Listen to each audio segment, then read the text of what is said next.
Good evening, everybody. We're coming to you live from Congregation Torah Vachesed, where we are temporarily holding our classes in a makeshift classroom here. We're deeply grateful to Rabbi Yacobian and his community for allowing us to teach our regular Monday night Musar classes here. And we hope that in a couple of weeks our Torch Center will be repaired and we'll be back in action. Till then, we're grateful to be here. And just a quick thought on Sukkot. So, this holiday that we're starting on Wednesday night of Sukkot is a very unique holiday. There are very few mitzvot, very few commandments that we can fulfill with our entire body. It's a fully immersive mitzvah. Very few. Matzah, we eat matzah, right? Hearing the shofar, we hear it with our ears, right? But over here, we go into a sukkah, and we're completely surrounded by the sukkah. Right? It's an incredible idea. Now, we have to recognize something. We just finished Rosh Hashanah, and then Yom Kippur, and then comes what? Sukkot. And then comes Sukkot immediately after. And like we mentioned on Sunday, on the other in the other class, that why is Sukkot immediately after Rosh Hashanah and Yom Kippur? Because Rosh Hashanah we recognize God as the King of the universe.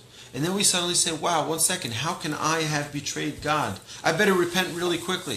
So we have these 10 days between Rosh Hashanah and Yom Kippur. We quickly repent, get atonement for Yom Kippur. And then what happens? God says, you know what, I'm going to give you an opportunity to show your commitment. Show your commitment. And not only that, because the place in which you fall is your comforts, your materialism, your luxuries. Guess what? Leave your homes. Go out of your home. Go into a new world. Immerse yourself in mitzvahs. Right? Start a year. Go right into a year with a completely new attitude. Leave that home. You go into a temporary new home. Right? Totally new. Now what's interesting is we have many different mitzvahs that we do on Sukkot. One of those mitzvahs that we do is we take the lulav, right? We have over here at Congregation Torah Vachesed, we have over here, it's in the bag, right? But we have a lulav and we have etrogim, the citrus. This is from a palm, right? And we have these 4 different species that we bring together, and we bring them all together. And when we bring them all together, we shake them to all the 4 different directions. Shake them. If we start going east, some go south, then west, then north, and then up and down. And the idea our sages tell us is that we are declaring God's kingship over the entire world. But there's something so much more than that. Is that each one of these different species represents all the different types of Jews. Every single type of Jew. You have some with more flavor, some with less flavor, some with good smell, and some with less good smell. And we're talking about spiritually. And yet we say, you know what? It's a new year. We start fresh. We bring everybody together. We bring everyone as one. We shake them as one unit in all the different directions. We're not separated. Because also what brings us down is separation. And we show the unity of the Jewish people. We're starting a new year not only with mitzvahs, not only immersing ourselves in that sukkah. Right? The Mishnah and the Talmud have a big discussion about what happens if someone has his head and the majority of his body in the sukkah, but not his, let's say the sukkah ends right here, and it's the head and most of the body, but not the legs. It's not the full body in the sukkah. And it's a whole discussion whether or not you fulfill the mitzvah. Right? The idea is you have to be immersed in the mitzvah. The Jewish people in the desert, what happened? Why do we call it Sukkot? Right? Because the Jewish people encamped not only in a place called Sukkot, but because they were surrounded by, when we were in the desert, right? We're living in the desert, right? How do you survive in the desert? You're dead in one day. You don't have any water, you're gone. God made. We lived by miracles. We lived by miracles because the Jewish people had a protection, a barrier all around them, all six sides. They had clouds of glory around them. They had clouds above them and clouds beneath them.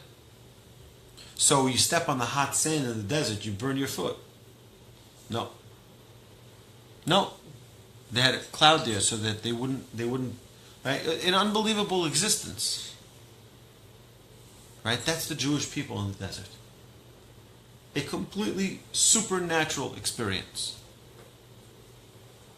We can experience that same supernatural revelation in our sukkah. There is a age-old custom to sleep in the sukkah as well. And many people sleep in the sukkah. Not everyone has weather like Houston. Right? But many people have that custom. To be, again, completely immersed. We only eat in the sukkah. It's an incredible idea. And not only that, it's called the Festival of Joy. Right? V'samachta b'chagecha. You should be happy in your festival. Why is this the Festival of Joy? Because you let go of everything. You don't have all your things. You're home. You're so... Let go. Experience a godliness. Live out there. You don't have your security that you're used to. Right? You don't have the regular, let go. You'll see that you're in the hands of God. It's a fantastic experience. Just let go. That's the way to start off a year. That's the way we're able to begin a year. With a spirit, with a joy. So Hashem should bless us that this year, Sukkot, we should all be in Jerusalem. Mashiach come tomorrow morning. We pack our bags and let's go. Go to Jerusalem. And it'd be an unbelievable experience. The greatest on earth. It says that anyone who didn't see the celebration of Jerusalem on Sukkot, Simchat Bet HaShoeva, hasn't seen a joy in their life. You've never seen anything like it. It was amazing, the songs they would hear through the streets of Jerusalem coming from the temple. Now today you walk in Jerusalem on all the nights of the intermediary days of Sukkot, and in all the synagogues there's music and there's dancing throughout the night. It's an incredible... My favorite time in Israel is Sukkot. You just walk from one event to another event to another event. Everyone has something, some joyous occasion. We have one here as well, by the way. In Houston, Sunday night, at Congregation Beth Rambam, there is a Simchat Bet HaShoeva.